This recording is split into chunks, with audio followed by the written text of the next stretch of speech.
कहते हैं आपका सेक्शन 12 कहता है bar to further suit, bar to further suit के नया सूट फाइल नहीं होगा। कब नहीं होगा? कहता है where plaintiff is precluded by rules from instituting a further suit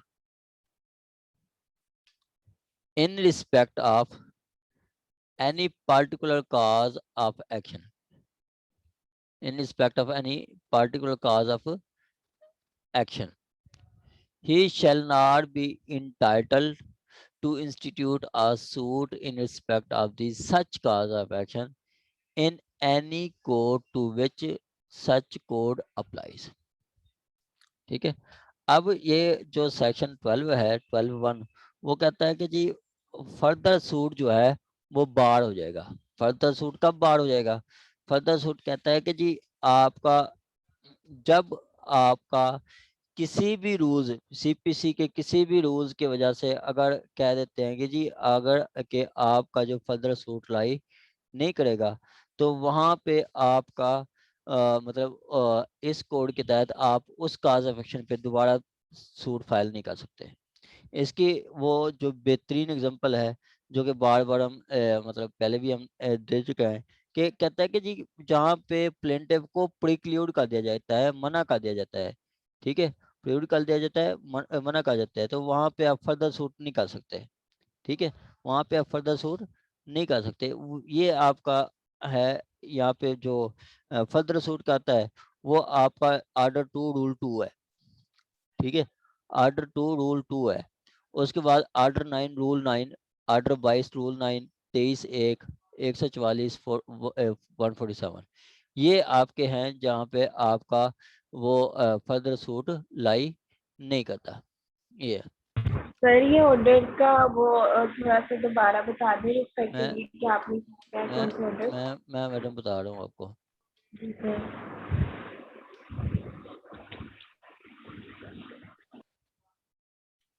ठीक है,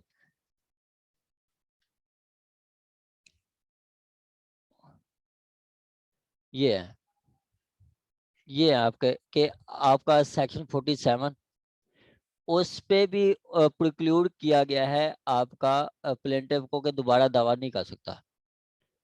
ठीक है, उस पे भी प्रिक्लूड प्लेंटिफ को प्रिक्लूड किया गया कि आपने दोबारा दावा नहीं कर सकता। ठीक हो गया। उसके बाद आपका कहता है 144 के रेस्टिट्यूशन की एक दफा जो फैसला आ जाता है उसके बाद दोबारा दावा नहीं करते। उसके बाद ऑर्डर 2 रूल 2, ऑर्डर 2 रूल 2 के एक आपका क्लेम जो बनता था आपने कोई क्लेम रिलिंक्विश कर दिया, छोड़ दिया, तो दोबारा उस क्लेम के लिए आप कोर्ट में नहीं आ सकते। जैसे 5 लाख का क्लेम था आपका, आपने दावा कर दिया 3 लाख का, तो बाद में 2 लाख का दावा नहीं कर सकते आप। वो आपने एक जो क्लेम रिलिंक्विश कर दिया दोबारा उस पर सूट फाइल नहीं कर सकते। आपका 199 आर्डर 9 रूल 9 वो क्या कहता है कि अगर कोर्ट ने कोई एक्सपर्टी एक कोर्ट ने फैसला डिसाइड कर दिया तो दोबारा सेम मैटर सेम पार्टीज पे कोई दोबारा दावा नहीं आएगा। इसी तरह 22(9) है और 23(1) है। 23(1) के अगर आपका कोई केस विड्रॉ हो जाता है तो दोबारा भी आप सूट फाइल नहीं कर सकते। ये जो है ये आपका सेक्शन 12 है। ठीक है, सेक्शन 12 आपका सीपीसी, सीपीसी क्या है ये क्या कहता है? Bar to further suit, bar to further suit यही है। ठीक हो गया, बार टू फर्दर सूट।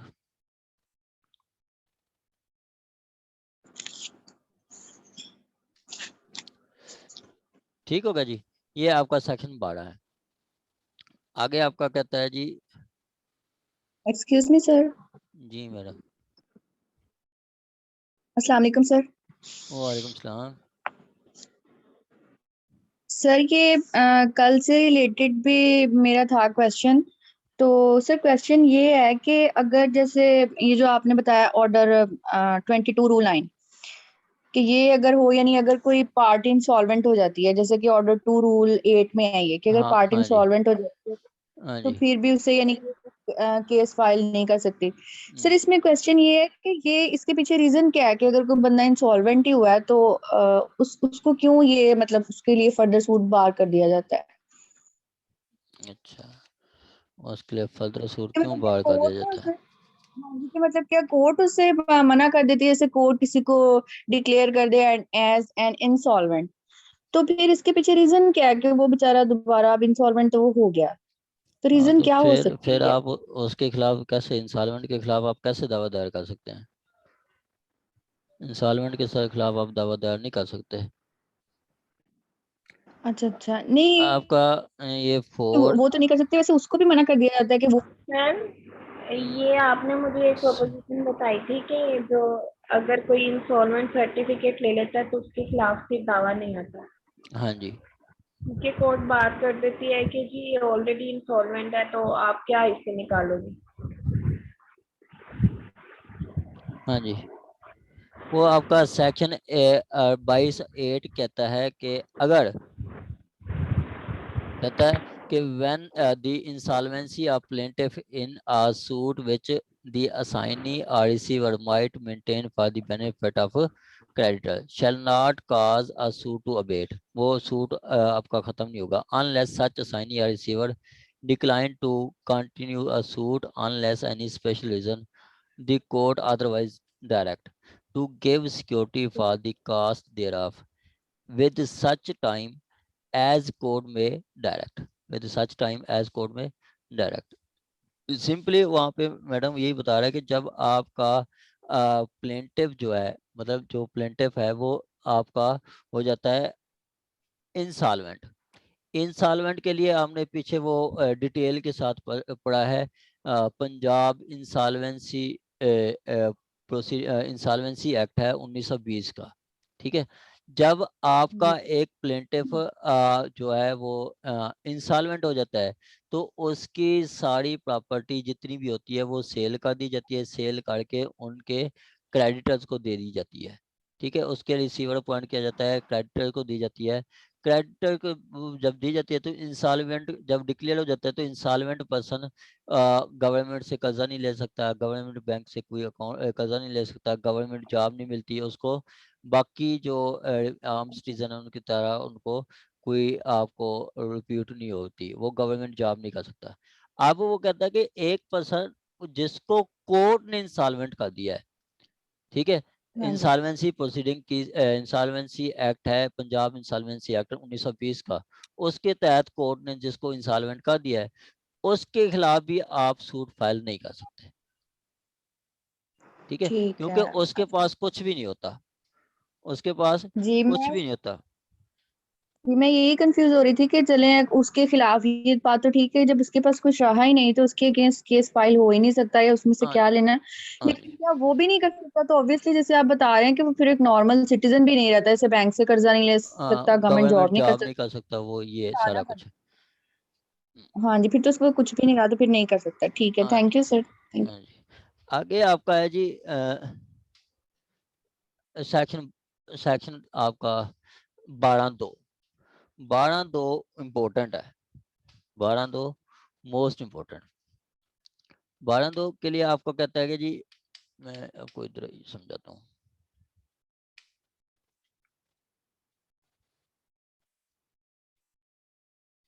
सर ये उसके एब्सोल्यूट बार्स में से भी है, जो जुरिस्डिक्शन पे नहीं हाँ बार्स जी, होते हैं। वही कि जहाँ पे उसको प्रिक्लूड कर दिया गया है, रोक दिया गया है कि आप दावादार नहीं कर सकते, तो वहाँ पे वो दावादार नहीं कर सकता। तो सर ये भी जरा डिटेल में ही बता दें। अच्छा जी, आपका कहता है जी आपका कि where the person challenge the validity of judgment or decree or order on the plea, ये plea है, plea of एक फ्रॉड, दूसरा मिसरिप्रेजेंटेशन, और तीसरा तीसरा आपकी है मिसरिप्रेजेंटेशन, और तीसरा है आपकी वांट ऑफ जुरिस्डिक्शन। ठीक है, ये आपकी तीन चीजें हैं कि जहाँ ग्राउंड्स हैं 12-2 की, ठीक है, ये आपकी ग्राउंड्स हैं 12-2 की, ठीक हो गया, ये आपकी ग्राउंड्स हैं 12-2 की, कि he shall seek as remedy making application to court which pass the final judgment order or decree, final judgment order or decree, and not a separate suit, ठीक है, and not a separate suit. Simply वो कह रहा है कि जी अगर आपका एक पर्सन चैलेंज करता है आपके आर्डर, डिक्री और जजमेंट को कि जी ये आर्डर, ये डिक्री, ये जजमेंट जो है फ्रॉड से ली गई है, ठीक है, क्या फ्रॉड से ली गई है, ठीक हो गया, ये फ्रॉड से ली गई है, तो उस सूरत में क्या होगा, उस सूरत में आप उसको चैलेंज करने के लिए फ्रेश सूट फाइल करेंगे, ना कि आप फ्रेश उसके खिलाफ आप एप्लीकेशन देंगे, ना कि आप एक फ्रेश सूट लेंगे, नहीं, एक एप्लीकेशन दे सकते हैं कि जी ये आप का जो है वो फ्रॉड, मिसरिप्रेजेंटेशन और वांट ऑफ जुरिस्डिक्शन से ली गई है। अब यहाँ पे आपको बताएंगे कि जो फ्रॉड, मिसरिप्रेजेंटेशन या वांट ऑफ जुरिस्डिक्शन क्या चीज़ है, वो क्या चीज़ है। फ्रॉड ये है कि जी आपने जो है कंसीलमेंट ऑफ फैक्ट किया है, ठीक है, आपने कंसीलमेंट ऑफ फैक्ट किया है, आपको जो है ना, मतलब आपने कोर्ट से झूठ बोला है। फ्रॉड की अगर हम डेफिनेशन देखें सेक्शन 17 में, तो सेक्शन 17 कंट्रैक्ट एक्ट, वहाँ पे कहता है फ्रॉड क्या है, फ्रॉड ये है कि आप किसी से कोई झूठ बोलते हैं, कंसीलमेंट ऑफ फैक्ट करते हैं, या कोई ऐसा एक्ट करते हैं जो कि एक्ट उसका मकसद ये होता है कि अगले बंदे को फ्रॉड करना है, अगले बंदे के साथ फ्रॉड करना है, अगले बंदे को धोखा देना है, ठीक है, तो वो क्या है, वो फ्रॉड में आता है कि जी आपने सपोज के प्रॉपर्टी कोई और मेंशन कर दी है, ठीक है, आपने जो है वो प्रॉपर्टी सही मेंशन नहीं की, आपने कोर्ट से झूठ बोला है, आपने कोर्ट्स को कंसीलमेंट ऑफ फैक्ट्स किया है, तो ये क्या है, ये फ्रॉड में आ जाता है। मिस रिप्रेजेंटेशन क्या है, मिस रिप्रेजेंटेशन है कि जी आपने एक पर्सन को मिस रिप्रेजेंट किया है, मिस रिप्रेजेंट किया है, जैसे अगर अक्सर आप देखते हैं हमारा केस चल रहा है, उसमें एक पर्सन जो है उसकी प्रॉपर्टी काफ़ी थी, कोई उसकी औलाद नहीं थी, प्रॉपर्टी मतलब कोई उसकी औलाद नहीं थी, तो क्या किया जी, उसके बेटे का एक डॉक्यूमेंट बनाया गया, मतलब उसका बेटे का शनाख्ती कार्ड बनाया गया, फोर्ज्ड, फिक्टिशियस, ठीक है, कोई पता नहीं है, फिर उसके जो सो कॉल्ड, जिसको कहते हैं सो कॉल्ड, एक शनाख्ती कार्ड बन गया कि जी मिस्टर ए उनका बच्चा था, उसी वही कार्ड दे के पटवारी से फ़र्द ले ली जाती है, उसके नाम पे, बच्चे के नाम पे विरासत करा ली जाती है, फ़र्द ली जाती है, और उसी बच्चे के नाम से जो प्रॉपर्टी जो कि बाप की थी, उनकी लॉ ऑफ रिटर्न के तहत पीछे जानी थी उनके बाप के रिलेटिव्स में, वही प्रॉपर्टी उन्होंने एक सो कॉल्ड मिस्टर ए के नाम कराई है, जो कि शनाख्ती कार्ड बनाया है, वही आगे फिर सेल कर दिया है, तो ये क्या है, ये मिस रिप्रेजेंटेशन है कि आपने गलत बंदे को रिप्रेजेंट किया है, ठीक है। आगे want of jurisdiction, want of jurisdiction है कि जी जिस कोर्ट ने फैसला किया है उस कोर्ट की जुरिस्डिक्शन नहीं बनती थी, सपोज कि प्रॉपर्टी सिचुएट करती थी लाहौर में, और आपने सूट फाइल कर दिया कहाँ पे, कसूर में, ठीक है, तो ये क्या है, वांट ऑफ जुरिस्डिक्शन है, आपका क्लेम था क्लेम था आपका 1 करोड़ का, आपने सूट फाइल कर दिया, सूट डिग्री किया सिविल जज फर्स्ट क्लास ने, जिसकी जो जुरिस्डिक्शन है 10 लाख तक है, तो वो उसकी जुरिस्डिक्शन नहीं है, या आपका सूट था आर्डर 37 का, जिसको एडिशनल डिस्ट्रिक्ट जज सुनता है, ठीक है, या डिस्ट्रिक्ट जज सुनता है, वो डिग्री का दिया सिविल जज फर्स्ट क्लास ने, तो क्या है, वो आपका वांट ऑफ जुरिस्डिक्शन, उसको जुरिस्डिक्शन नहीं है।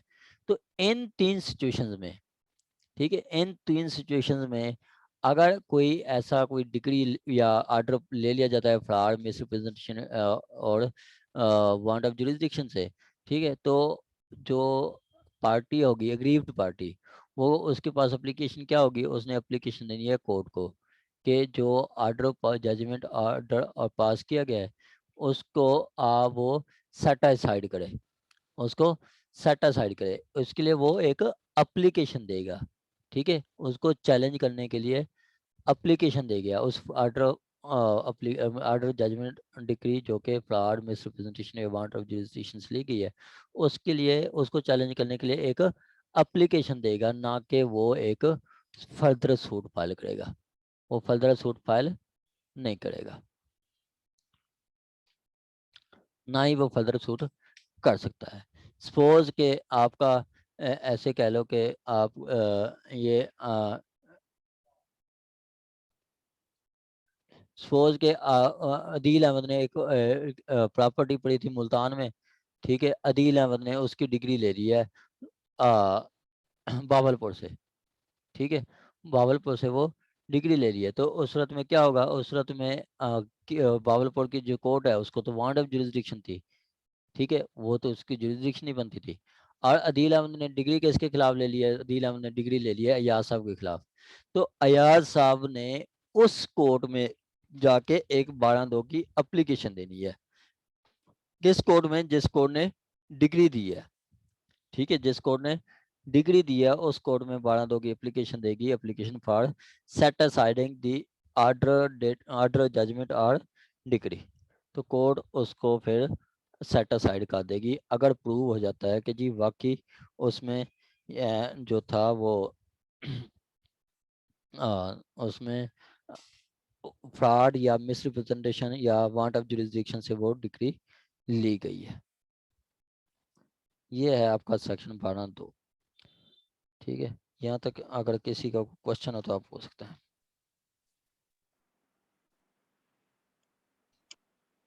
सर एक बात है वैसे, जी मैडम।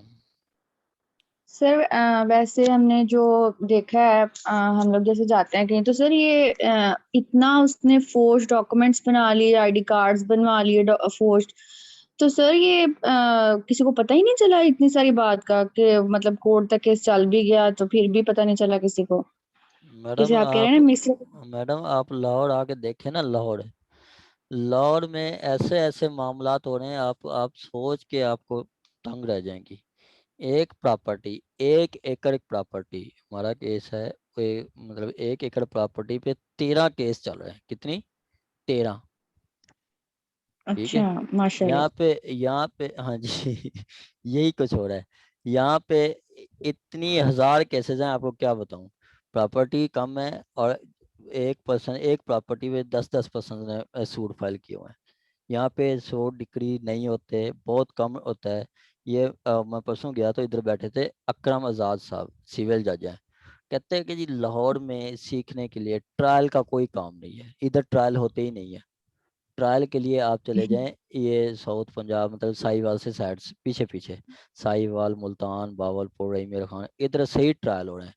यहाँ पे लाहौर में कोई ट्रायल नहीं है। इधर आके देखें तो आप आपको पता चले। और ये हकीकत है, मैं आपको बताऊं कि एक प्रॉपर्टी है, 27 कनाल प्रॉपर्टी है, ठीक है, वहाँ पे वो उसके मैं आया था केस, वो 2012 से केस चल रहे हैं, 2021 हो गया, 2021 से 12 से 21 तक उसी 27 कनाल प्रॉपर्टी पे कोई 100 केस हो चुके हैं, ठीक है। अब 2012 वाले भी चल रहे हैं, नए भी आ रहे हैं, बस चल रहा है काम, ठीक है। कोई 1 मरला, कोई 2 मरला, कोई 5 कनाल, इस तरह केस हो रहे हैं, ठीक है।